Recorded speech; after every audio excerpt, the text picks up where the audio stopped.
Okay, good. All right, so if you need it, Okay. it's right here. Thanks, Liz. So thanks, Andrea.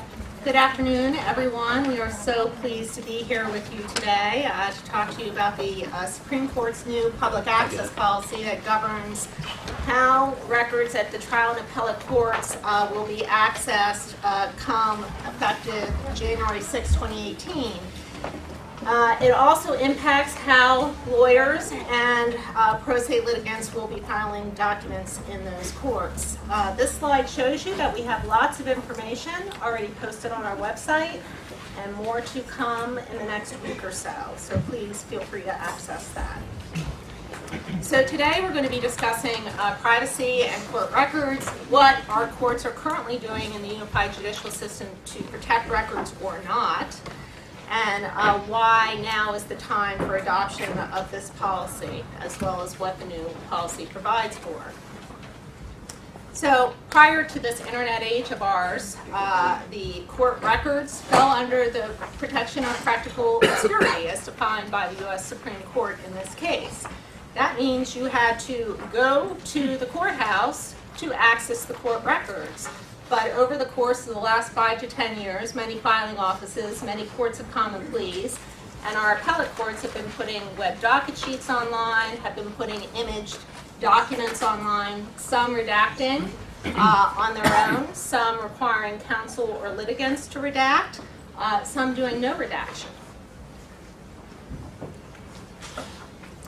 So the idea that we have privacy in our own records is no longer true. And in our working group that developed this policy that was co-chaired by Renee Cohn-Jubileer of Commonwealth Court and Judge Lois Murphy of the Court of Common Pleas of Montgomery County, we had lots of examples to look to both within state and in other jurisdictions as to the problem that we were confronting.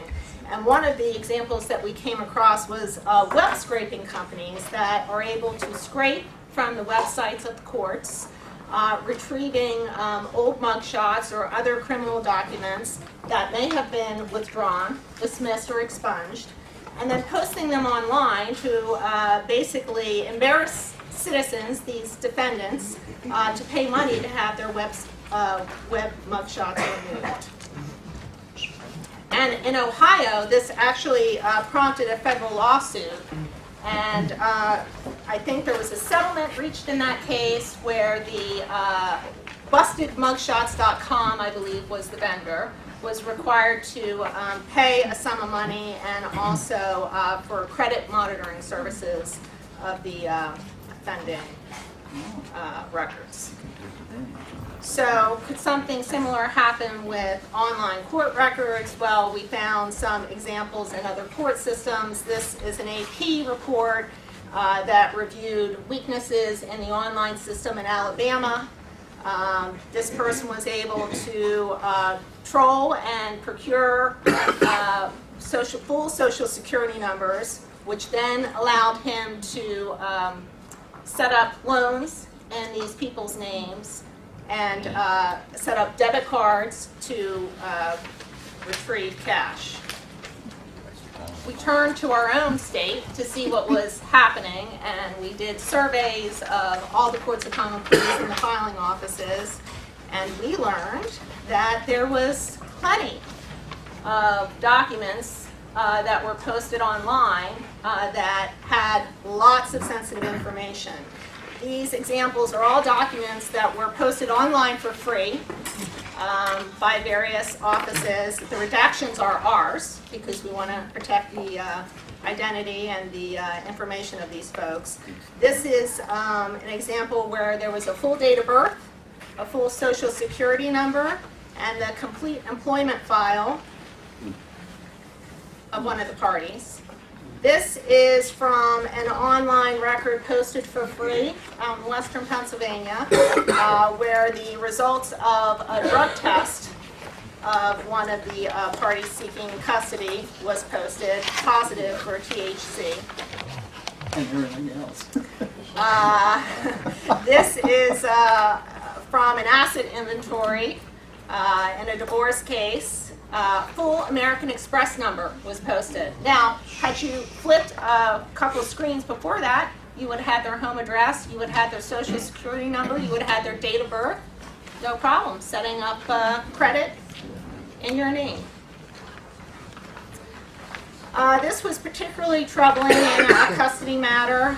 This is the medical report by an expert of a child who was so troubled by his parents' dysfunction that he was a chronic bedwetter.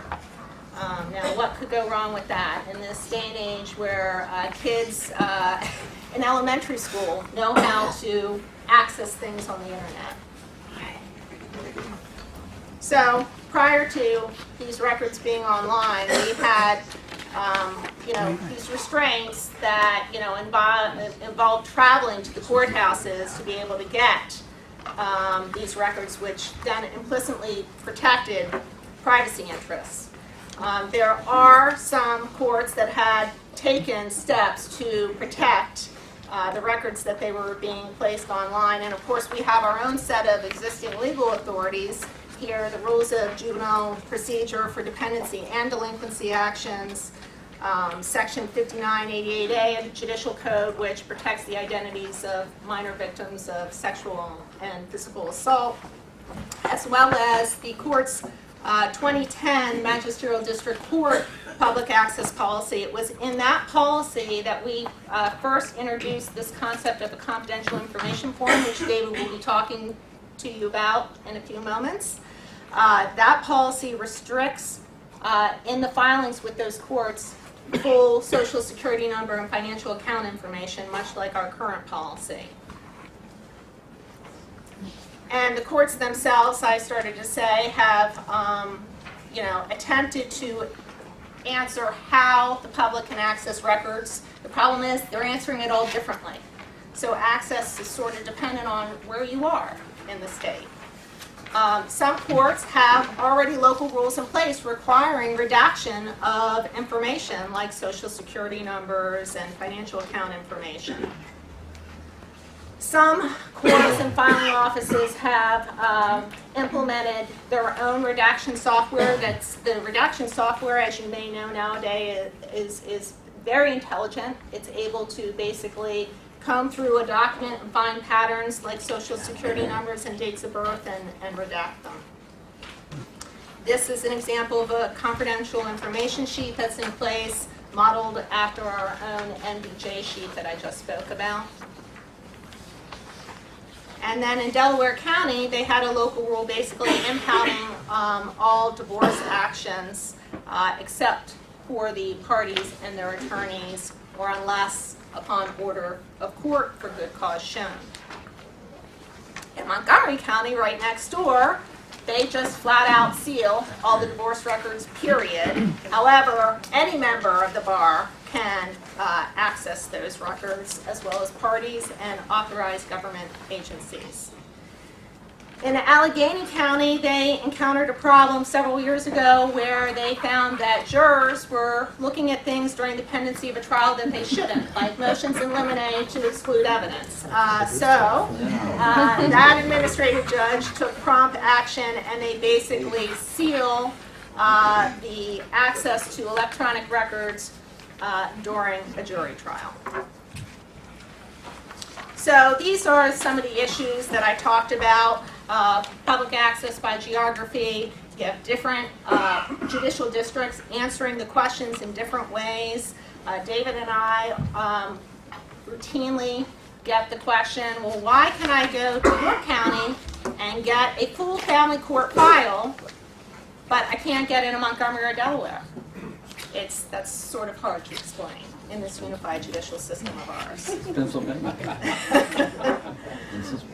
And of course, how do attorneys keep track of the various requirements? And so we hoped, and the court agreed, that a statewide policy would answer some of these questions, provide consistency in how to file sensitive information and how that information is accessed, provide some guidance to the judicial districts as they design their e-filing and court record systems, so that they're thinking about this and they're not just saying, oh, well, what we get in, we put right up there.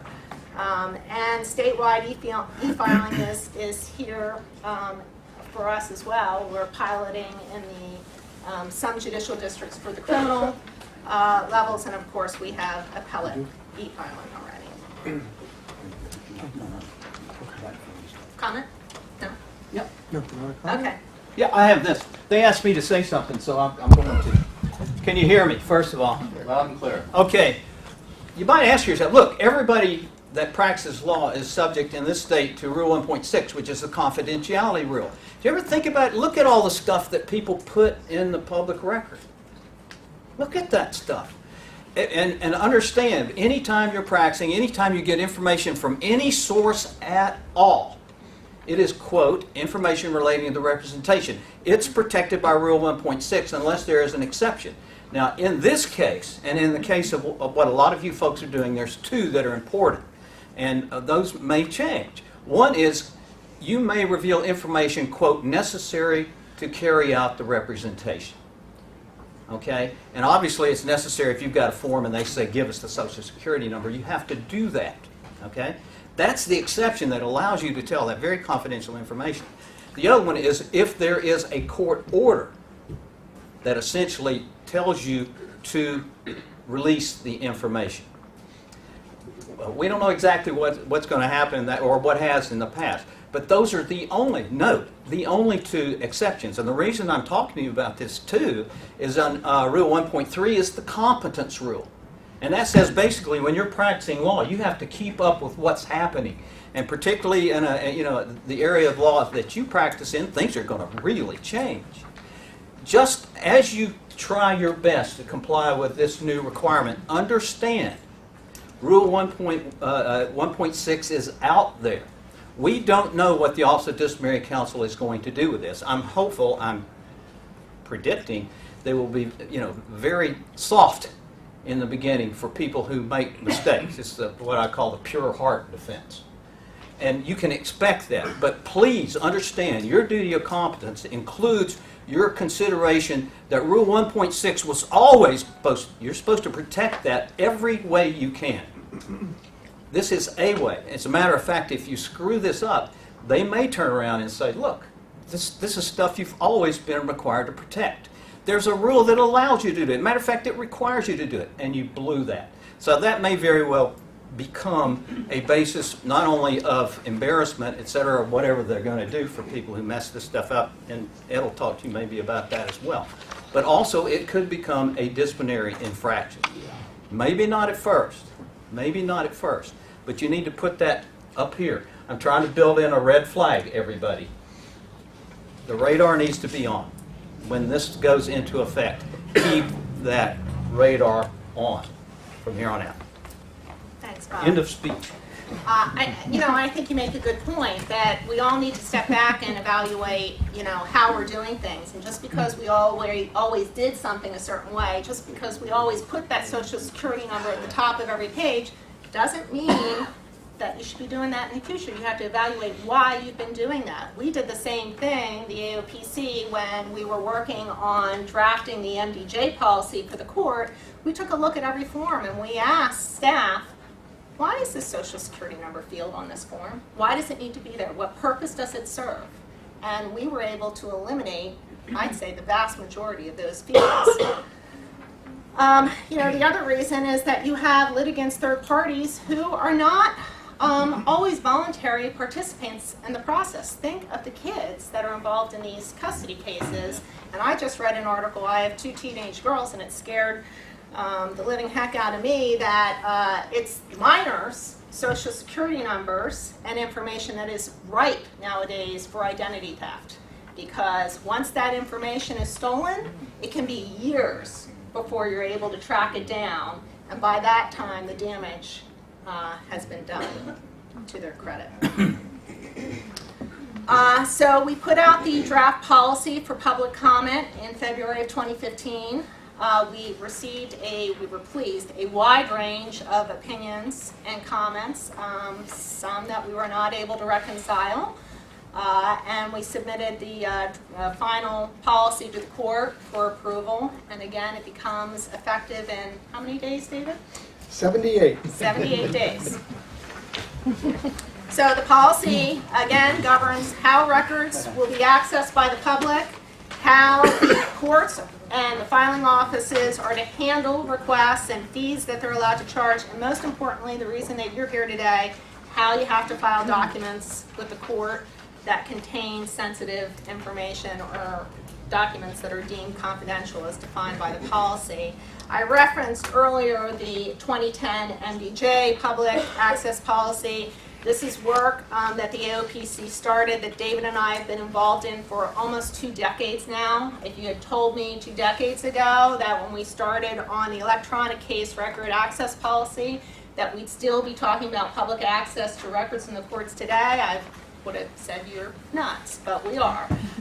The electronic case record policy is what governs what information is posted on our web docket sheets. So the MDJ web docket sheets, the criminal trial web docket sheets, and the appellate court web docket sheets, as well as what information the AOPC will release in bulk upon request. So we often get requests from the media for give us every Title 75, Section whatever violation in Cumberland County for the year 2016. And that policy guides what information we're allowed to release. And of course, Rule of Judicial Administration 509, which pertains to access to the financial records of the judiciary. So, this policy applies to all documents and every case filed on or after the effective date of this policy. It does not apply to the Register of Wills.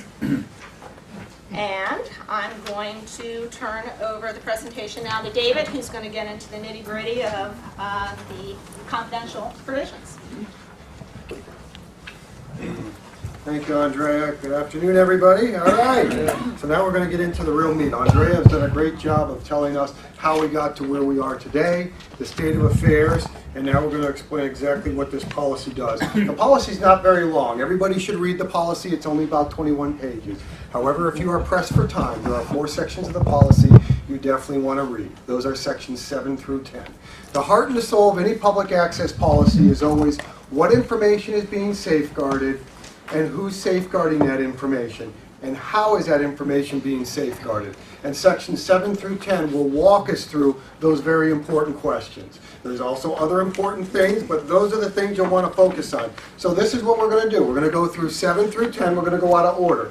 Section 7, you can think of it as our first bucket. It's going to talk about an individual piece of information that needs to be safeguarded, like a social security number. How are we going to do that? Section 10 is going to look at a full document. So you've got a document that's so littered with confidential information, like a medical record, that we have to safeguard the whole document. How are we going to do that? Section 9 is going to tell us when a member of the public comes to the courthouse, what information can they see in that file. And Section 10 is our practical obscurity section, is going to tell us what information from the court file a court can post online. So these are the big 4, and we're going to jump right in. Section 7. Section 7 deals with individual pieces of information that the policy requires needs to be safeguarded. The policy provides 2 ways that information can be safeguarded, and it's a decision that each judicial district is making, not individual attorneys. So the default provision under Section 7 is the use of a confidential information sheet, which I think is the way that Dauphin County went, is using a confidential information sheet. I think one's been used in the county for a while. So the idea quite simply is, I need to provide the court a social security number. I'm not going to put it in the actual pleading. The actual pleading will say something like David's social security number, see the other form. The social security number will be put on the confidential information form. Both forms are filed with the court. So now the court has the social security number because they have both forms. A member of the public comes to the courthouse to see that file. They can see the form that just says David Price's social security number is over there. They can't see the confidential information sheet that has the social security number on it.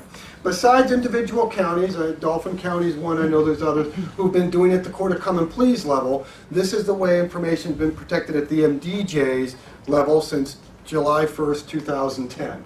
And we also, wherever we can, we look to see what our sister courts are doing, state and federal, and wherever they have a good idea and have gone through the wall first, we're always willing to borrow. So Arizona, Minnesota, and Washington, thank you. Now, what are the actual pieces of information we're safeguarding? The list is not that long and there's going to be no surprises. Social security numbers, we've already talked about those. Financial account numbers, except the last 4 digits of an active account, can be used. Those first 2 will seem very similar to anyone who's filed a matter before the magisterial district courts in the last 7 years, because those 2 pieces of information are safeguarded at the magisterial district courts, and you have to put those on a confidential sheet. Driver's license number, state identification numbers. If you don't do any criminal law, state identification numbers are the social security number for your fingerprints. When you're fingerprinted, they're given a unique identifying number. So if the next time you're arrested, you decide to use somebody else's name, your fingerprints will give you up. Minors' names and dates of birth, except when charged as a defendant, charged in a defendant. So if the child is being charged and tries as a defendant, they'll be held to those standards, so they don't get that. And then the last one is abuse victim information in family court matters. So, it's a very small list. Here is the form that everybody's going to use. AOPC has been designated to design and publicate the form. We're starting to put the forms out there to counties. It'll be on our website soon. If you haven't gone to our website, you're definitely going to want to visit. I said there's 2 ways. We already said that Dauphin County is doing confidential information sheets. But the stats that we have coming in, because every county is implementing local rules to make this decision, so far, actually the second method is running ahead of confidential information sheets. So you may be in a county that does the second method. And the second method is filing 2 copies of every pleading, a redacted and an unredacted copy. So, going back to the social security number example, I'm filing a pleading. There'll be 2 copies of that pleading. One will be a redacted copy that doesn't have my social security number in there. The other one will be an unredacted copy that does have the social security number in there. When a member of the public comes to the courthouse, they can see the redacted copy. They can't see the unredacted copy. In case types that are already sealed to the public, so juvenile cases, adoption cases, we don't need to worry about Section 7. We also won't need to worry about Section 8 because the documents are already protected from the public because the public can't have access to these. So in those types of case matters, we don't have to worry about confidential information sheets. Now, parties or their attorneys, whoever is filing the document, is solely responsible for complying with the policy. Built into the confidential information sheet is already that certification language. It just says the person filing document is certified that it's in compliance with the policy. It's important because court of custodians are not required to review any document that has been filed with them for compliance with the policy. I know some courts are going to. Some courts are going to get that document and say, oh, wait a minute, you put the SOCH here, you didn't use a confidential information sheet, please go back and fix it. That's fine for the courts who want to do it, but I also know there are courts that don't have the staffing levels or capabilities to do that, so they're just going to accept the document. So if they accept that document and the social security number isn't on the confidential information sheet, we have 2 problems. The first problem is that document is accessible to the public. So any member of the public who comes into the courthouse now has access to that social security number. For reasons Andrea already explained before, that's a problem. The second problem is the court may order a non-compliant filing sealed, redacted, or impose sanctions. And there are some courts that also have sanctions, like the federal courts. So let's just, whoops. Oh, look at that, I went so fast. It's me. There we go. So let's go to Minnesota. We're going to look at 2 federal district court cases from Minnesota.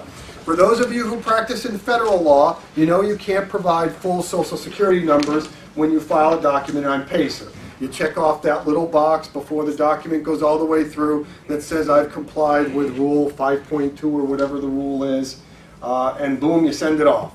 This attorney, I'm assuming, did that. Unfortunately, the document had 179 full social security numbers on it. Missed it by like this much. Okay, so the person did have to redact the document, file a document that's complied, also had to pay a $5,000 donation to a local food bank. The next individual is our Triple Crown winner. In the federal court system, you cannot provide full dates of birth, you cannot provide names of minors, full financial account numbers, or full social security numbers. Bing, bing, bing, he hit all the bases, grand slam. Document had every one of those, violated the rule every way you possibly could. Now, in fairness, if you read the court opinion, you will say that the attorney stepped up before the court and did announce, Judge, it was the administrative staff's fault. Can't make it up, pull the opinion, you'll see it. Obviously did not help. The attorney was required to send a letter to every individual whose social security number, date of birth, and names were disclosed. I'm sure the letter started off something like, I'm a lousy attorney. The attorney had to provide credit monitoring service for those whose social security numbers were disclosed and had to make a donation to the Second Harvest Heartland. I'm just pausing that in case you wanted to say anything. Well, yeah, I didn't want to interrupt your flow. This is where I come in and give you the scared straight talk. As David said, in 78 days this goes into effect, and when you go to sleep on January 5th, there's going to be one standard of care in place. When you wake up the next morning, this is a brand new standard of care that you're going to be held accountable to. In my world of legal malpractice, I live and breathe the standard of care. And every time I see one of these provisions come down that changes it overnight, I get concerned.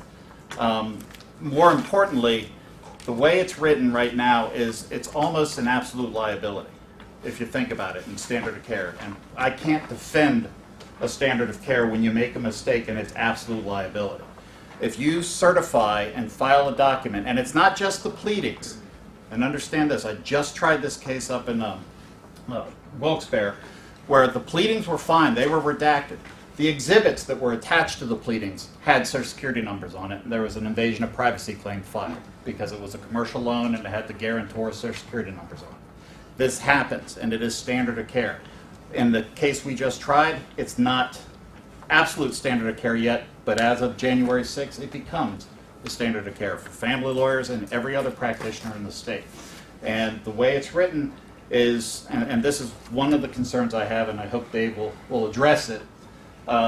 If not, he'll carefully avoid it. I just run out the door. Yeah. It talks about in that section 7 and 8 that if there's a breach, if you violate and you certify, but there is confidential information, the court on its own motion can sanction the attorney. There's no hearing, there's no due process, it's a sanction immediately. And that's a concern from a standard of care, because once you get that judicial sanction against you, I can't later defend the civil action against you in a malpractice case when a judge has already said you violated the standard of care and here's your sanction. It's very hard from a standard of care perspective to defend that. And that's why I say this is changing the landscape in terms of what a duty to an attorney owes to their client and to the profession. So if anyone has any issues regarding standard of care or how this is going to change your practice, please let me know. We can work through that. And in terms of what was said earlier, I will tell you, in defending legal malpractice cases, blaming it on secretaries and paralegals was never a good ploy. You will get skewered and sacrificed faster than anything. So if you're responsible for the filing and you're certifying it, doesn't matter who typed it, who sent it to the court, or who walked it down to the prothonotary's office. You're still the attorney of record. Yes, sir? Is there any retroactivity? Do we have to go back? Cases that are now still being tried, do you have to go back and change old pleadings that were filed? What about cases that are over? I will defer to the Yeah, expert. yeah. The answer is no. This is moving forward. So we're looking at, as Ed just said, January 5th. Things are as they are today. Starting January 6th, though, that's when this thing comes into play for filers and attorneys. What happens on January 6th with Delaware County and Montgomery County's rules about sealing all the records and so forth? Are they abrogated? Correct. They no longer exist coming January 6th. Those records will now be open. Yes, ma'am. In a pleading, would you reference the date of birth by saying, see the confidential information sheet, or would you just not say anything about it? Yeah. Excuse me. I'm sorry. Okay, so I'm repeating the question. So in the confidential information sheet, or excuse me, in the pleading, are you putting, how are you making sure that the person knows who's reading the pleading, that there's a date of birth I'm referring to, and the date of birth is over here on the sheet. The sheet that we've designed, you can create a legend for it so that somebody reading the document can see David Price's date of birth, and there's a way then that you can use the confidential information sheet and the document together to read it to see that there's a date of birth there, or a social security number there, or a financial account number there. But for somebody who doesn't have access to the confidential information sheet. Yeah, they're only going to know that they're probably, the way I would envision it, I'm still going to be able to know David Price's social security number, but it's only over here. I'm going to know that the court has it, the court has access to it, but I, as a member of the public, am not going to have access to it. So you And would say. I was going to say, if I can even address your question, on November 21st, Deb Freeman is going to come to the Bar Association and present how Dauphin County is going to be handling and answering your question. So we'll find out, at least from Dauphin County's perspective, how they want us to address the confidential information form, what kind of information should be in the documents that are filed a public record, how you might, reference the date of birth and the confidential information form. So And for the child's name, I'm assuming you just use the initials, and then we'll learn on the 21st how to reference Say that again? it. For the child's name, you would just use the initials, and then we'll learn on the 21st. Well, you don't even have how- to use initial. How about child 1, child 2? You know, I'm not saying that you couldn't use initials, but I mean, if the idea is we're trying to protect the minor's identity, the best way to do that in my mind would be using something other than initials if you can. Yes, ma'am. Just to follow up on that, so when we're doing our custody complaints, we can no longer put children's names in after January 5th. We have to put child 1, child 2, or initials. Is that what you're saying we have to do? Yeah, the child's name will not be in the custody Okay, so complaint. you do initials or you do child 1, child 2? I hope you do child 1, child 2. Okay. And if you're doing a order for the court to sign, we have to do the same thing, is that correct? Proposed order, say they have a stipulation. Yeah. So let's. You So put the the dog's name in? I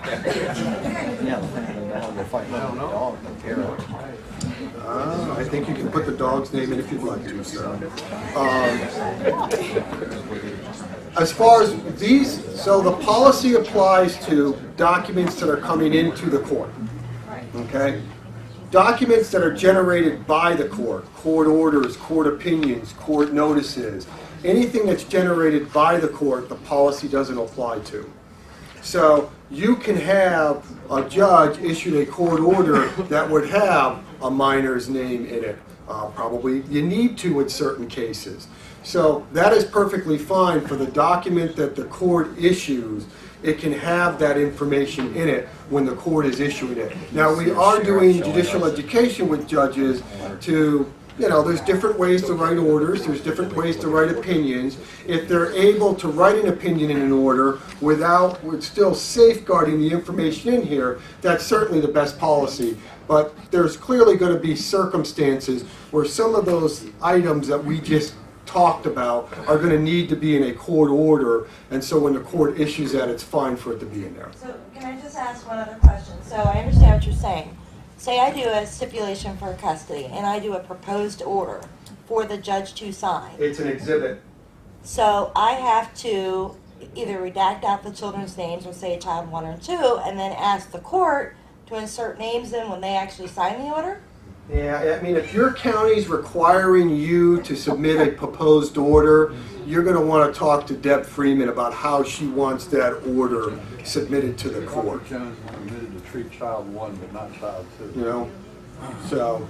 Dave, can I just say something? Sure. There is a saving grace to that scenario you just talked about in terms in my world, that if you comply with the new rules and use initials or child 1, child 2, once the court issues an order of public record saying child Jackson Smith has to attend whatever school for whatever period of time, once the court puts that name in the public record, in terms of the standard of care, if there is a subsequent breach down the road by you filing confidential information as to Jackson Smith, that eliminates the standard of care, because once the courts put that information into public purview, there's no causal link to any actual damages.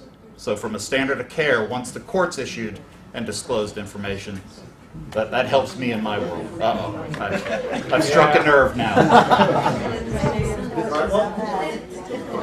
If we can try to limit questions as to how we're supposed to implement this until at the end of the presentation or until the November presentation, that would be good, because today's purpose is really to make sure that everybody understands what the policy requires, and the malpractice implications and ethical considerations as part of the policy.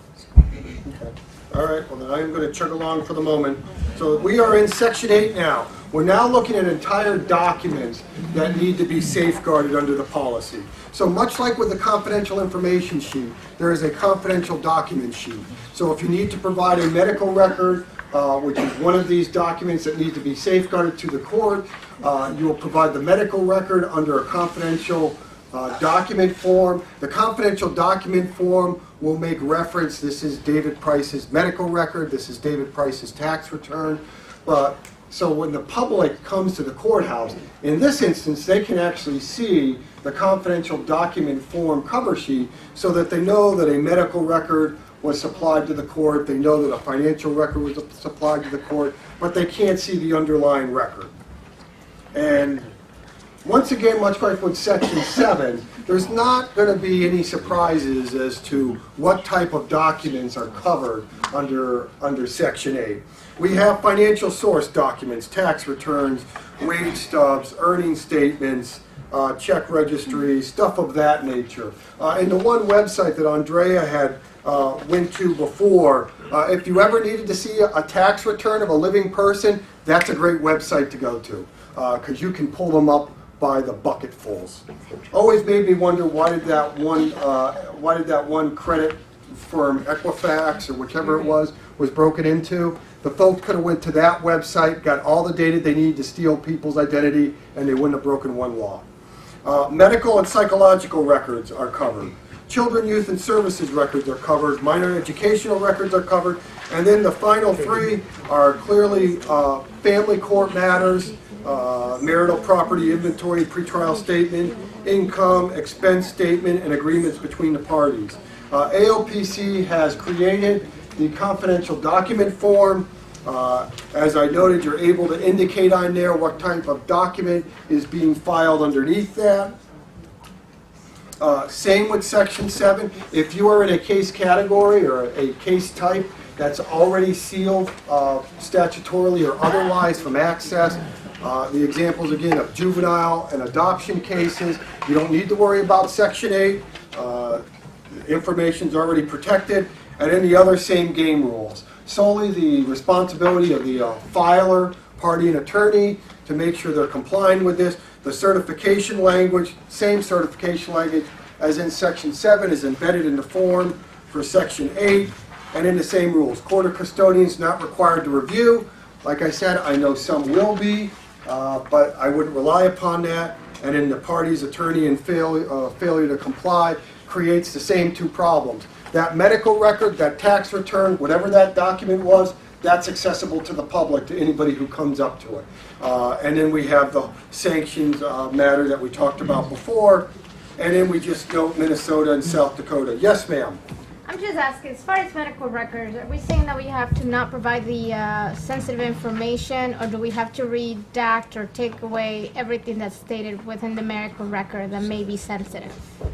The medical record itself is protected. So all you've got to do is put the medical record under the confidential document cover sheet. You need to do nothing else with the medical record.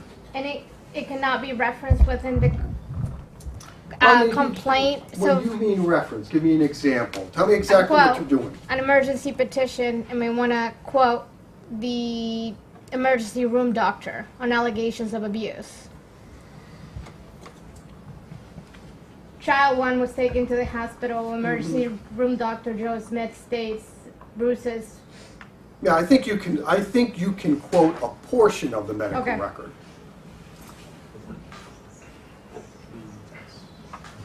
Section 8, 7 and 8, the certification, we already talked about those. AOPC also created a separate standalone certificate of compliance in case that is needed. Just so you're curious, or if you're wondering, with regards to education to the public, we've designed, on our committee was 5 representatives from the filing offices of both the Court of Common Pleas level and the appellate level. We've created some posters that'll be in the filing offices. We've created one-page cheat sheets that can be given to somebody at the counter that explains what needs to be done. There are some videos that AOPC is designing and putting online as well, 3 to 5 minute videos that we hope that county and bar associations will link to that sort of walk a person through what they need to do, particularly with Section 7 and 8 of the policy. Those are the 2 big ones. So that then takes us to Section 9. So this now tells us what a member of the public can see when they come to the courthouse to review a file. Remember, when we're talking about members of the public, we are not talking about parties on the cases. We are not talking about attorneys on the cases. We are talking about someone like me who has no relationship to the case, who's walking down to the pathonetary's office and asking to see a file. This section really only creates 2 new things. And the 2 new things are with regards to birth record cases and incapacity guardianship cases. And with regards to those cases, there was so much information within those case files that it really was not possible to just pull out a document here or there, or pull out a piece of information from a document here or there. Those entire case files deserve some level of safeguarding. So with birth record cases, the public can see the docket and they can see any court orders or court opinions. With incapacity guardianship matters, the public can see the docket, they can see the decree adjudicating a person is incompetent. Other than that, they're not able to see other information in those court files. Other than those 2 changes, everything else, we've already talked about confidential information form or an unredacted version of a form the public can't see. The public can't see any confidential document forms. The public can't see anything that's sealed or protected pursuant to court order, just like today. The next category, information protected by the state court administrator with the approval of the Chief Justice of Pennsylvania. That is a safeguard position that's been, provision that's been in every public access policy the court has adopted over the last decade, the ones that Andrea had referred to. Really hasn't been used on a basis where I could give you an example of when it could be used. I guess it would be a scenario where if there was a belief that Social Security, or excuse me, dates of birth were no longer accessible to the public in all cases, at all levels of court, this could be something that could be used if it ever was used or be given notice and stuff. But it's something that would be done on a statewide basis, not a county by or a case-by-case basis. And then the last item is information to which access is restricted by federal law, state law, or state court rule as of today. When we're talking with court staff, we often get asked, what does that mean? So also on the website that I've mentioned before, we've created a 6-page matrix of authorities. This is all the authorities that we've run across in state law, federal law, state court rule, etc., case law, that says this piece of information is not accessible or this document is not accessible. For instance, for those who don't do criminal law, if you always wondered why an unexecuted search warrant is not available to the public, this matrix would tell you to go look at Rule 212 of the Rules of Criminal Procedure. So it's a little chart. I hope you use it.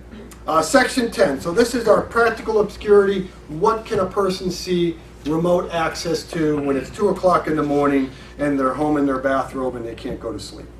So the most important thing to remember here is this is a prospective provision, meaning there are lots of courts that are already putting records online. Andrea showed us some examples. Whatever is online as of January 5th can stay online forever. This policy does not require anything online as of January 5th to be taken down. However, any court record that is posted on January 6th or afterward must comply with these rules of the road. So, anything that we've already said under Section 9 that's not accessible to the public when you come to the courthouse, obviously you can't see it at home.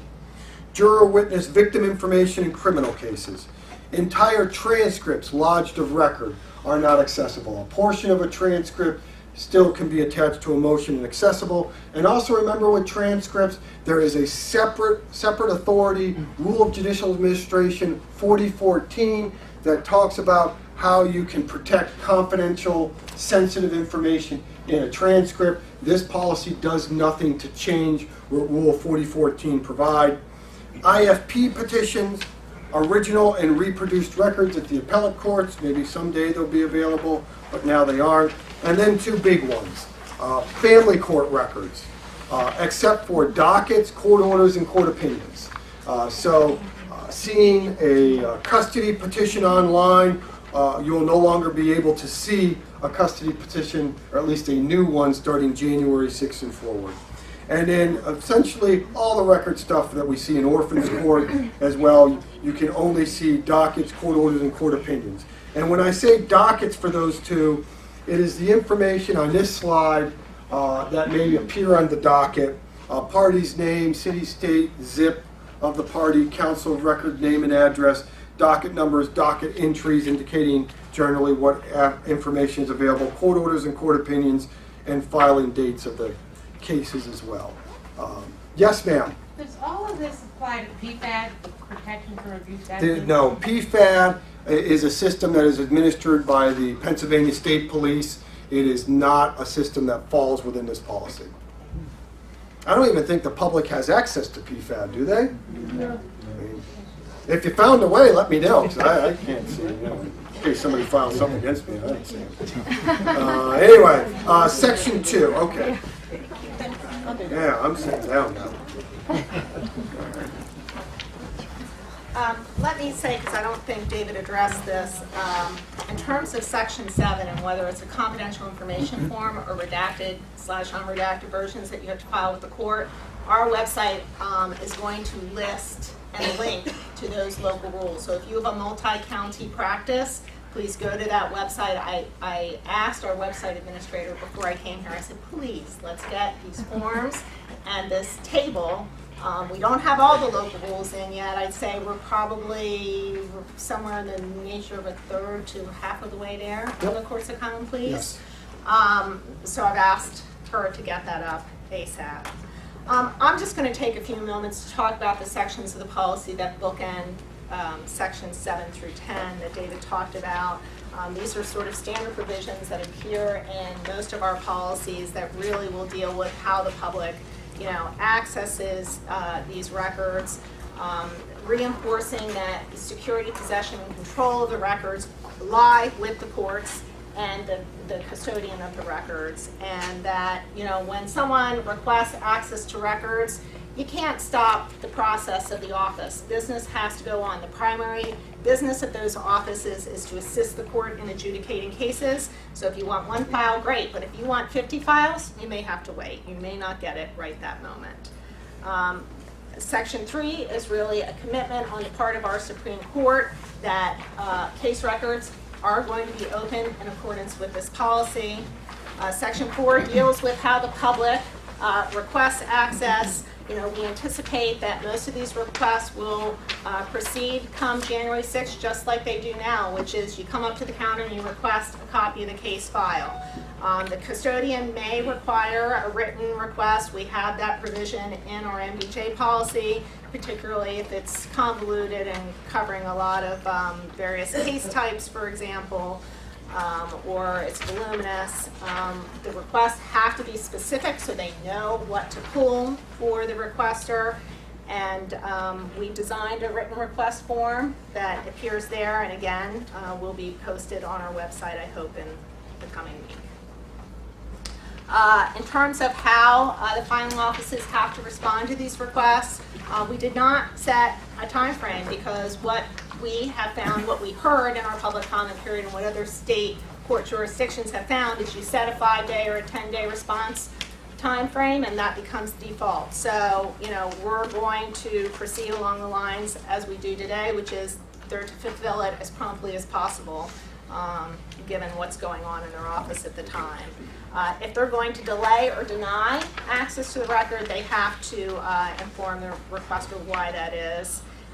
Failure to pay fees, as noted, is a valid reason for denying access, but they're not permitted to assess fees for viewing records stored at courthouses.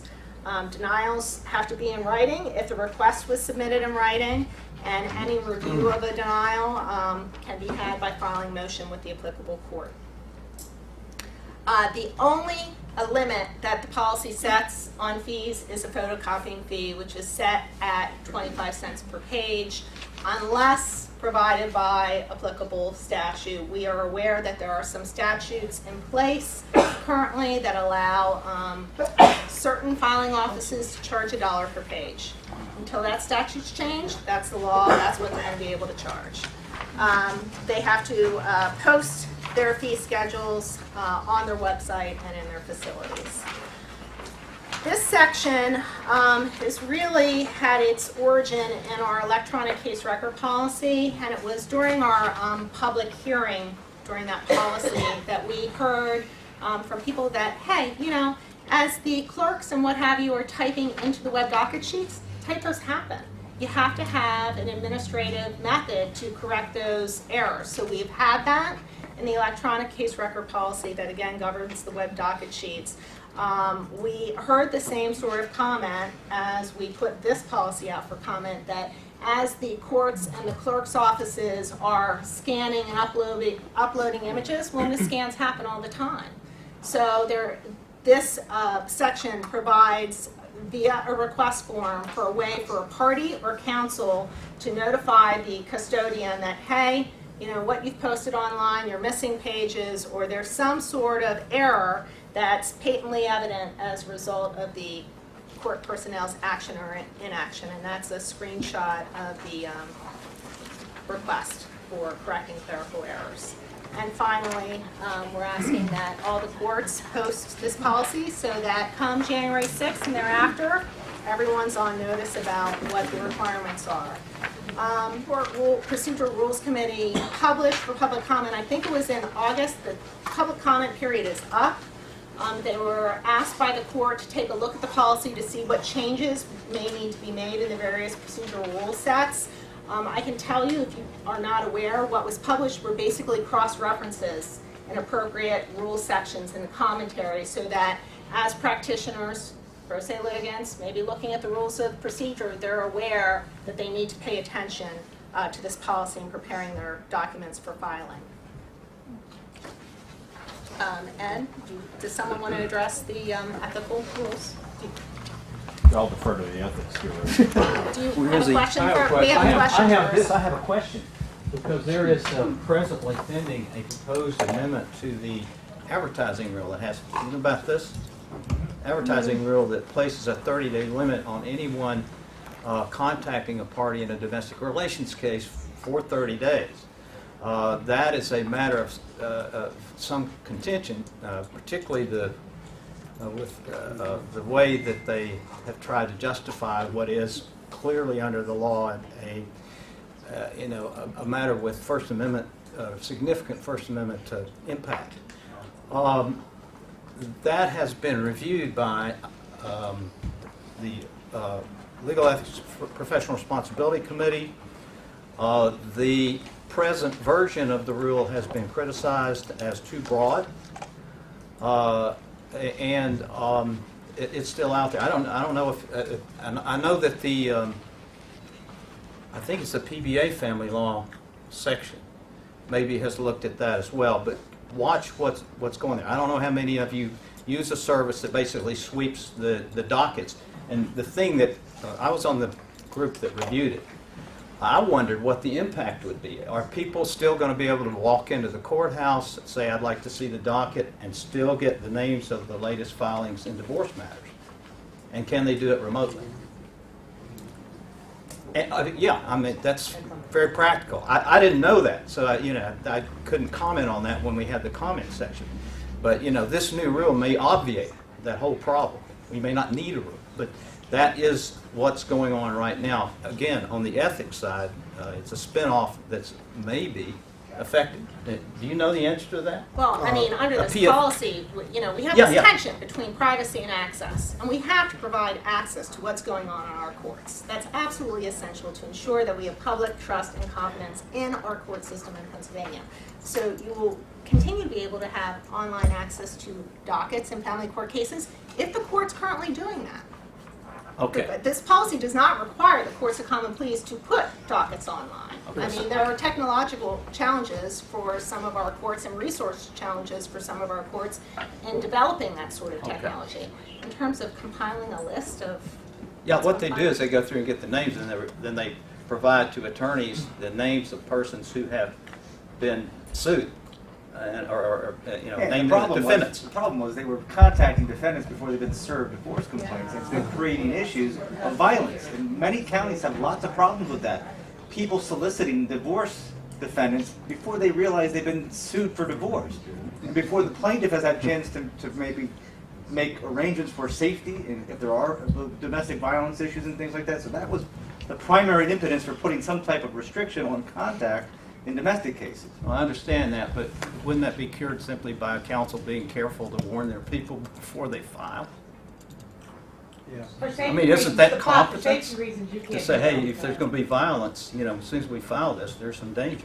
I mean, I don't see that you need the rule, but you know, that they're going to go round and round about that. You know. And the rule is, you know, the rule said a flat 30-day ban.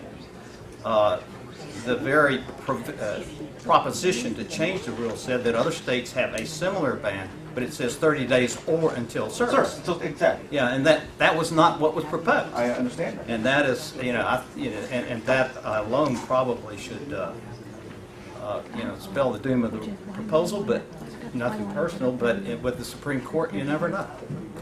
Well, we don't work for the I D-Board, know. so feel free to complain all you want.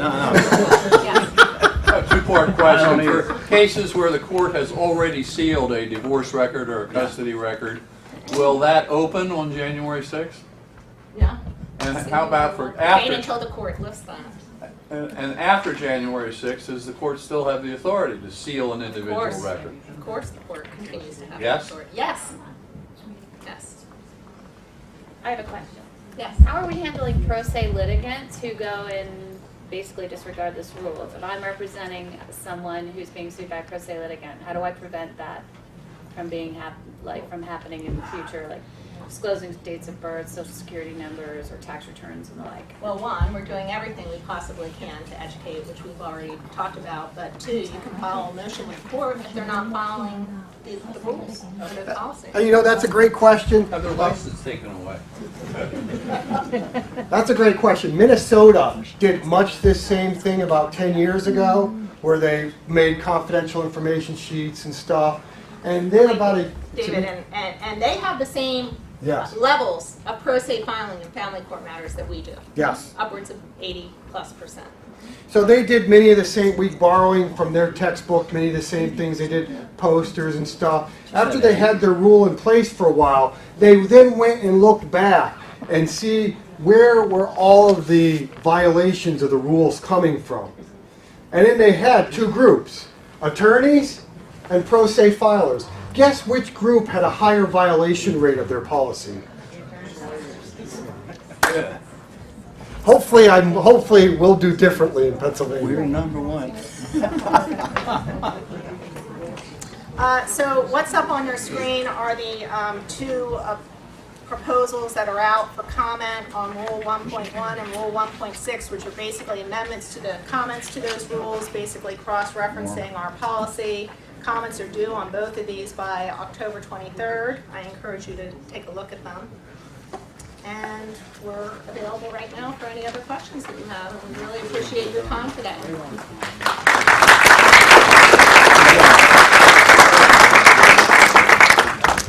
Are there any questions? All right. So I hope you all consider signing up for our CLE on November 21st, where Deb Freeman will come in and present the forms that Dauphin County is or has created. We're working on Self-help center. for the Self-Help Center and how Dauphin County practitioners can expect to handle some of these changes. Deb, will you coordinate